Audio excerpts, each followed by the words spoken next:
Hi there, my name is Claire. I'm 50 years old and I've got a daughter who's 9. I'm a single parent, I'm self-employed, and there's a couple of things I'd like to talk about in this video.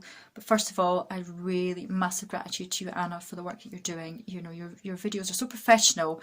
You can see that your BBC training is going to some fantastic use. So brilliant, thank you.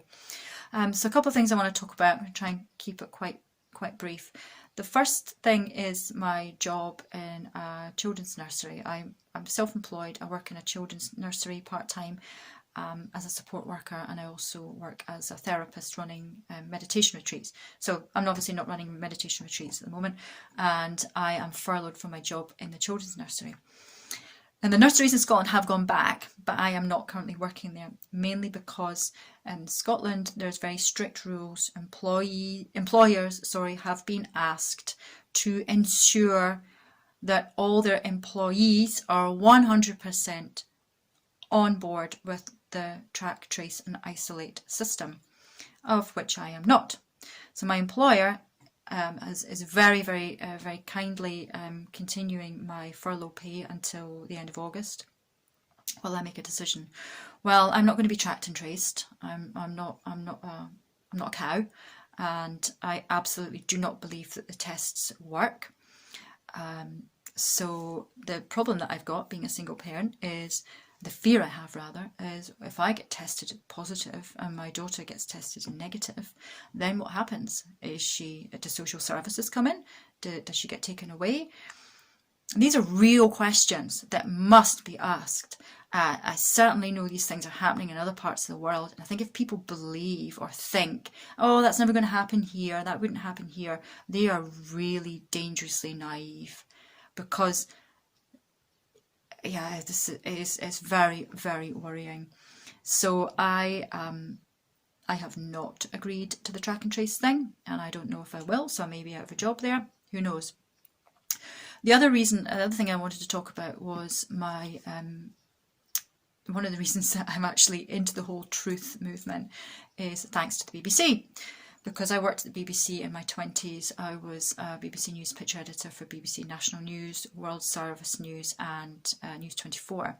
And one of the reasons I went into that job was because I genuinely believed that I was helping to change the world for the better, by helping to get out information, helping to expose the atrocities of the world, to tell people about the terrible dictatorships and wars and famines and goodness knows what else, in the hope that that would then change things for the better.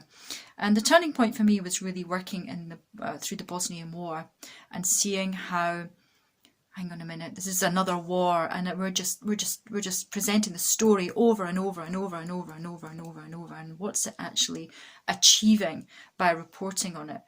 And one of the main things that happened at that point was one of my main jobs was to edit the opening sequence to the flagship programme that went out on BBC World, and it was a collection of images of the war that was happening at the time.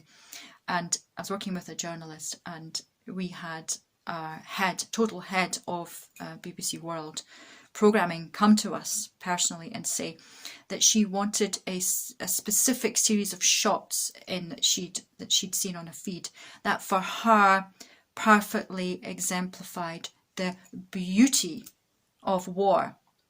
Now those words have stuck with me for 25 years. The beauty of war. She actually said that. And the journalist who was working with me was equally as shocked as I was, and we deliberately didn't put the shots in because we were so horrified by her turn of phrase. So that kind of woke me up. I started to think, well, what is the point in me being here? Is this propaganda, or are we just regurgitating human pain and horror and terror just for some kind of entertainment purpose, you know? So that was the reason that I made the decision to leave. And you know, I've known about the agenda for 20 years. You know, I've researched it for 20 years, and to see the ease at which the the whole thing has been rolled out with this current crisis is really, really horrifying. It's beyond horrifying. It's the stuff of nightmares. And I think while we still have some freedom to research what's going on, I'm imploring people to research it, because a lot of my friends and my family all think I'm a nutter. Oh, just get on with your life. No, there will be no life to get on with if they get away with what they want to get away with.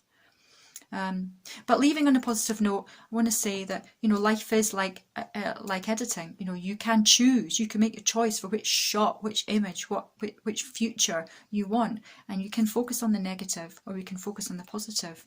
And I really believe that the work that people like that Anna's doing and many other truthers out there is to help people realise that they have a choice. They have a choice to stand up to the tyranny, to stand up to this craziness, and say no.